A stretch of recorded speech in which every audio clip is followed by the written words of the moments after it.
Hey Bobcats, welcome to this week's show. This week we've got a package on daylight savings, as well as a recap of broadcast students' trip to the Student Television Network convention. After that, we have a look into the Muslim Ramadon celebration and a sports package. I'm Jadyn. And I'm Lexi Thurman. Let's roll a special STN intro made as a collaboration between the Sage and CHS TV.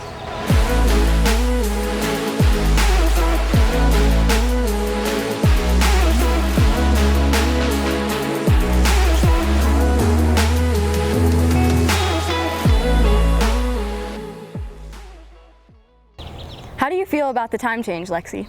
I like this time a lot better than the standard time, personally. Same. It gives off summer vibes, you know, longer days and later nights. That's so true. Sending it off to Connor and Darby for a look at daylight savings. Confusion, fatigue, anger, apathy, joy. There are many ways that those forced to change their clocks twice a year respond to daylight saving time. I'm just more tired. Teachers are always tired, but I guess daylight savings in the spring, I'm definitely more tired. In the fall, I'm enjoying the extra hour of sleep. I personally am very much like a night person and not a morning person, so I always get kind of excited when the spring forward comes because it means the sun is up much later. In March, many states voluntarily forsake morning light for the length of our afternoons, switching back in November to avoid a pitch-black morning commute, and yet the question still stands of whether changing our clocks so often is worth the inconvenience in the first place. I'm just saying I don't think it's needed anymore, so I would definitely vote for getting rid of it. I will say that as the parent of a toddler, it really messes up like a baby's sleep schedule. Many cite increased risk for almost every tension-based health issue, such as heart attacks, stroke, and migraines, following the time change as a reason to throw out daylight saving. And Benjamin Franklin, who the tradition is often attributed to, never proposed daylight saving as a real idea in the first place, but instead as a satire commentary on Parisian energy consumption. However, some just want their long afternoons. And who can blame them? I like to be outside and doing things in the afternoons and evenings, so I feel happier, I think, when the sun is up later at night. A proposition in 2018 gave California lawmakers the ability to either make daylight saving permanent or to get rid of it altogether. That would leave us with the same problems we chose to solve, but it would also allow us to start from scratch and potentially create a system that provides sunlight after work and a beautiful sunrise long before. This has been Darby Hunt and Connor Carroll, reporting for The Sage. We'll see in the coming years whether or not the time change will stay mandatory. Yep, we will.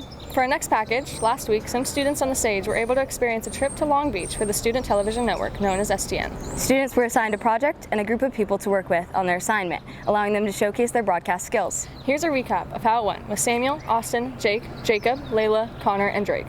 Student Television Network, otherwise known simply as STN, is a national convention with the goal to empower future storytellers, with competitions that push students to expand their horizons and enhance their potential, with pro sessions where creators from the industry can provide their expertise in the field. It's not all easy going, seeing the stress, heartbreak, and absolute chaos happening because of the intensity, but just because there isn't hardship doesn't mean there wasn't any excitement. Ultimately, the experience is not just about broadcasting, seeing strong emphasis on collaboration and connection between schools. March 13th to March 17th, 2024, Sage Creek students attended STN 2024 in collaboration with Carlsbad High School. Rival schools or not, the Sage and CHS TV came together and became strong allies in this competition. Against the thousands of other students from all over the nation, with a very, very strong presence from Hawaii, both high schools in Carlsbad stepped up and placed 9 times, in which teams with Sage Creek students won not only 1 award, but 3. All things considered, STN was an unforgettable experience. There were many heartbreaks and recovery from said heartbreak. There was pride and joy when a school's name was called at the award ceremony. There were many friends made along the way, including some from Wales, but most importantly, we had fun. And that's all that matters, isn't it?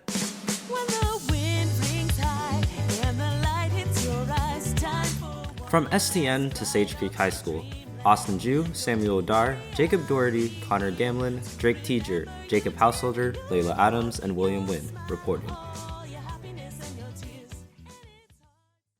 STN seems like it was a lot of fun, but the Sage is glad to have everyone back. For sure. March seems to be a busy month, not only with students going to SDN, but also the start of Ramadan on the 10th. Here we have a look at the Muslim holy month with Tomiris.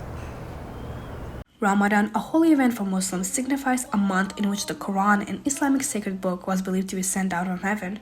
People refrain from foods and drinks from sunrise to sunset during the celebration, but there's more to it. So most people think that we sustain from just eating or drinking food and water, but actually you also like to stop bad things in your life. So like I have a bad habit of like saying bad words sometimes, so I try to stop that. And I try to be an overall nicer and kinder person this month. Ahmed Mustafa and Akram Ali, volunteers at Tri-City Islamic Center, share the significance of Ramadan.